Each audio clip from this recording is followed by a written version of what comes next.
and welcome here to Talk FCB, and welcome back to the channel here today, guys, for a Barca news roundup. We've got lots to discuss in today's video, from Barca's kit situation with Nike right now. We're going to be talking again about Ansu Fati's future, along with Mikayil Faye, the really exciting, young, talented centre-back. And of course, we have to discuss the big debate right now, which all surrounds Raphinha and his future at Barca ahead of the summer. We're also going to be talking about a huge offer for Robert Lewandowski. All of that and more is to come today. I hope you're all doing well.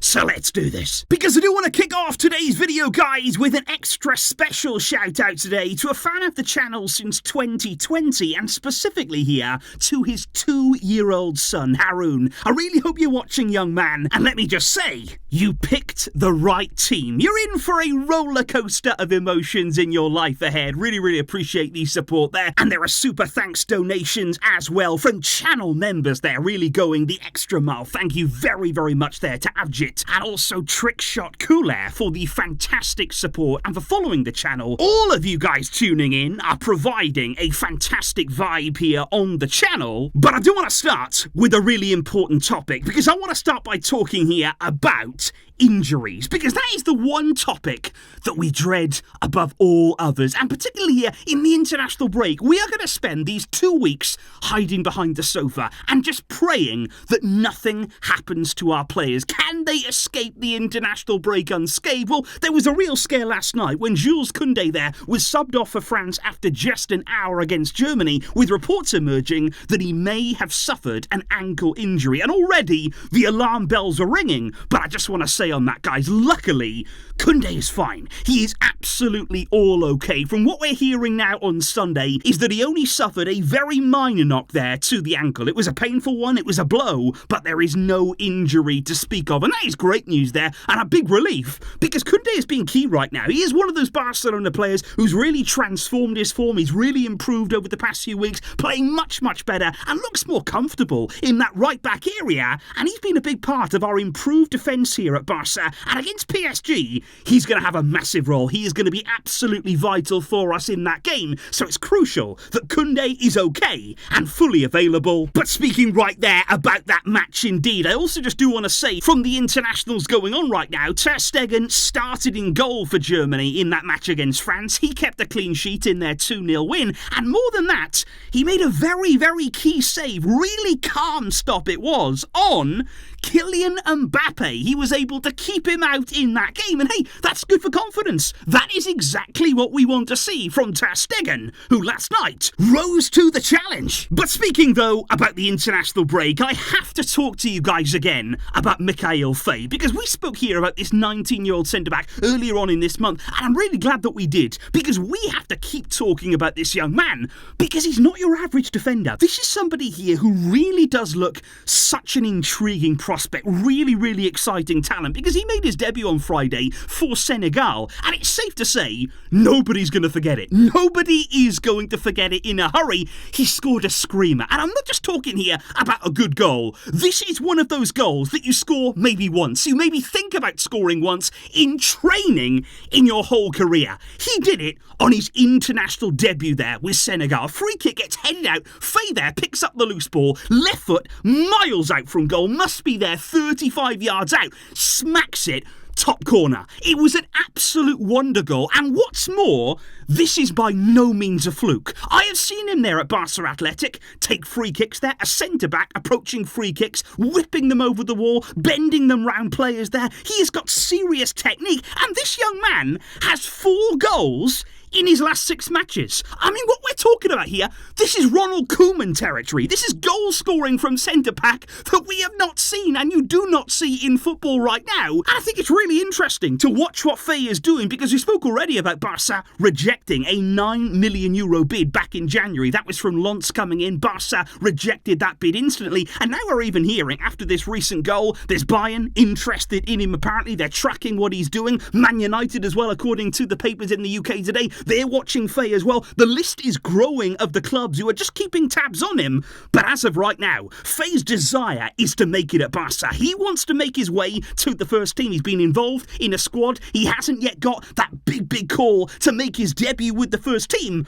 but it's coming. He is banging on the door right now. We are all really eager to see him. We want him to get opportunities, and before the end of the season, I'm absolutely sure we're going to get some glimpses of him, because he's right there, asking and demanding us to take notice. However though, guys, another really important topic going on right now for the club is our kit situation. We have heard so many different reports here about Nike, about Puma, about more parties here, what could happen with Barca's kits in the coming seasons. Well, it's safe to say right now, things are happening. Things are really moving very quickly indeed, with Laporta coming out this weekend and effectively telling us that our relationship with Nike, it might be done. It might be well and truly over. He said the following words, that Nike have improved their offer to Barca, but it's still way below what the market can pay. He said Barca is a club that sells the most jerseys of anybody. We should have the best contract on the market, and it's my responsibility here, it's our responsibility as board members to guarantee that. And Laporta went on to say, we have told Nike that based on the violations that were clear to us,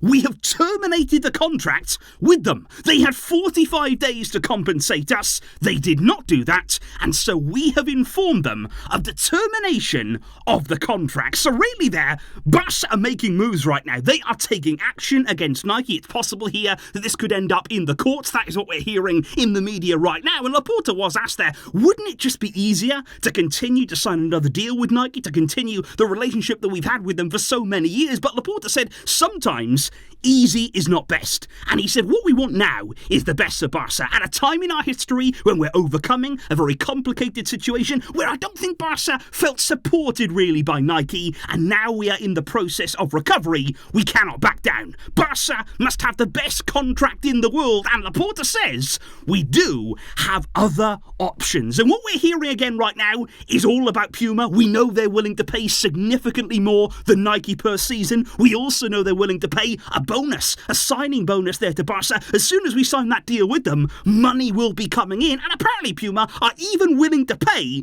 the termination fee that it would take there to break that deal with Nike. So Puma are making every effort. They are going all out here to get Barca. But one thing just to bear in mind right now, there has been a little bit of talk in Germany about Adidas, that apparently they could still make an attempt to get Barca. They could still try and lure them into a long-term deal. They may enter the running, but they're going to have to hurry up. They are going to have to move quickly here to catch up with Puma, who are leading the race right now, who are coming in with the big bucks, the bucks that Laporta really desperately needs for this club. And it's going to be very, very interesting to see what happens next. We do, though, guys, once again have to talk about the future of Ansu Fati, because I know there from the last video that we discussed him in, there is a real interest right now in Ansu's future. People want to know what's going to happen. You know, is there a future for him at Barca? Are we ever going to see that talent, that potential come through again? And especially since we discussed him potentially heading out on another loan deal next season. Are Barca going to send him out again? And that is interesting right now, because what we are hearing, the latest news in the media, is that Brighton could actually keep Ansu for another season there on loan, that Brighton would be very willing, would be very eager to extend that loan deal into another season and keep Ansu Fati at the club. And it is being said right now that Roberto De Zerbi, he's a driving part of that will. He is very, very keen to keep Ansu. He was a big reason why Ansu even went to Brighton in the first place. And apparently De Zerbi sees Ansu as a sleeping giant, and he wants to wake him up. He wants to be the one here to bring Ansu back to his very best. And honestly, guys, I can actually believe that. I can get behind that right now, because every single time that we hear about De Zerbi, when he speaks about Ansu, he's demanding more of him. I think De Zerbi there expected more. I think he expects more from Ansu. I think you can see, you know, he watches him train, he sees him every day at the club. He knows probably what he can do, and he feels as though there's more to come. There's more that I can get out of him, and maybe he wants another season with him to help with that. And maybe that could be good for all parties, but we're going to have to wait and see, because I think what also makes makes this even more believable right now are again Joan Laporta's words, who spoke a lot and on a lot of different topics this weekend. He said Ansu has now returned from injury and Bojan, of course, is in charge of the loan players, is monitoring him closely, and he said we will see at the end of the season what's going to happen with him. He's expected to return to the club as part of the agreement with Brighton, but we'll see. He said, we will see. So Laporta there, is he already implying that maybe some contacts have taken place between Barca and Brighton about maybe extending that loan deal? Surely it would be quite a simple deal to complete there if that was to be the case. But what is your feeling right now, guys? Would you like to see Ansu stay at Brighton another season there to try and get him going again? Or would you still like to see him come back to the club? Is that where he should be? Should he get another chance at Barca to show what he can do? Let me know down below. But speaking indeed about players' futures, speaking about potential transfers, we have to talk right now about Raphinha. He is the big topic in the media in this international break, and the reason for that is because according to Joaquim Pereira, very reliable journalist when it comes to Brazilian players, he says there has been a €100 million bid for Raphinha, coming there from Al-Hilal in Saudi Arabia. They are willing to pay Barca €100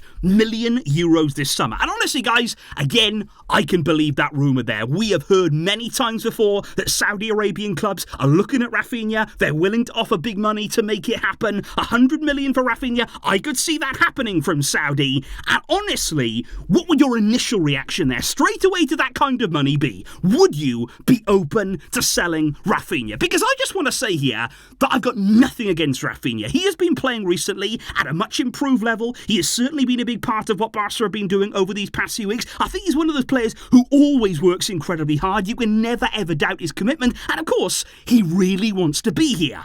But that is an enormous amount of money, especially in Barca's current situation. Because don't forget here, guys, we hear on a regular basis, in order to help with FFP, could Barca sell Araujo? Could they sell Frankie? Could they even consider selling younger, talented players to generate cash? And then you get an offer like this of 100 million for Raphinha. And don't forget, in an ideal world, Lamine probably plays ahead of him on that right side. He's not always going to be an undisputed starter in this team. So that is absolutely eye-watering money.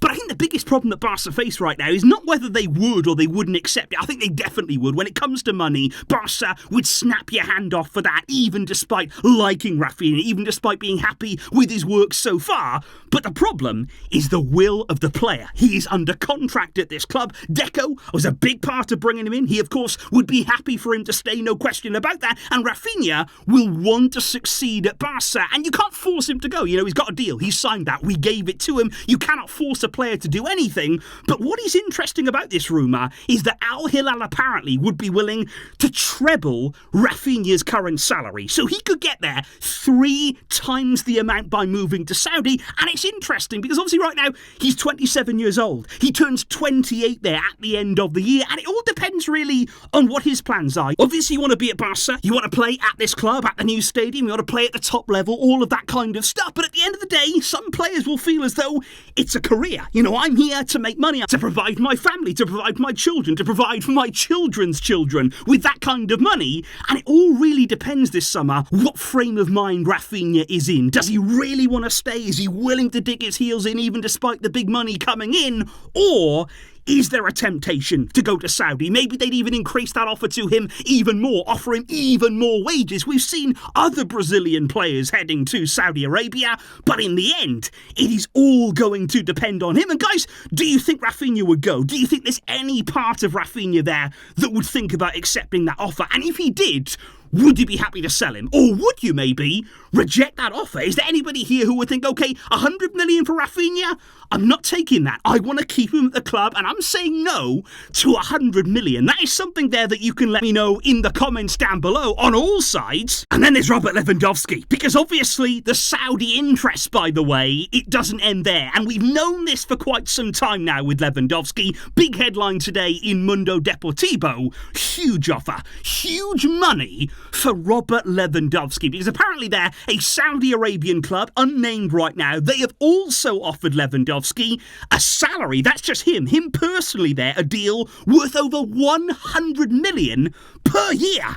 I mean, that is eye-watering amounts again, and it's not the first time that he's been linked to a Saudi club. They've been trying to tempt Lewandowski now for quite some time, but on him, I think the feeling is very different right now. On him, I think the feeling that we've always got is that he doesn't care. He is not interested in money from Saudi Arabia. He is not interested in anything else apart from staying at Barça. He has a contract right now here until 2025. There's even an option in that deal, by the way, to extend it for one further year, so he could be here even longer in theory, and he wants to stay. He has said that on several occasions. All he wants to do is be here. He worked hard to get here. He's excited by the challenge, and I don't really think Lewandowski is going to be tempted by those huge numbers, huge offers right now from Saudi, but there's lots of money flying around. There's lots of money here that Barca will be hoping to somehow get their hands on to help our situation, to help FFP, and I want to know in the comments down below today, guys, what you make there of that big offer coming in for Raphinha. Is there any way that it could happen, and what would your reaction to that be, along with everything else that we have discussed in today's video, guys? I hope you are enjoying the longer videos still, of course, when there is Barca topics to discuss. I will always be looking to bring them to you. Thank you indeed for watching, for all of your support, and enjoy the rest of your weekend.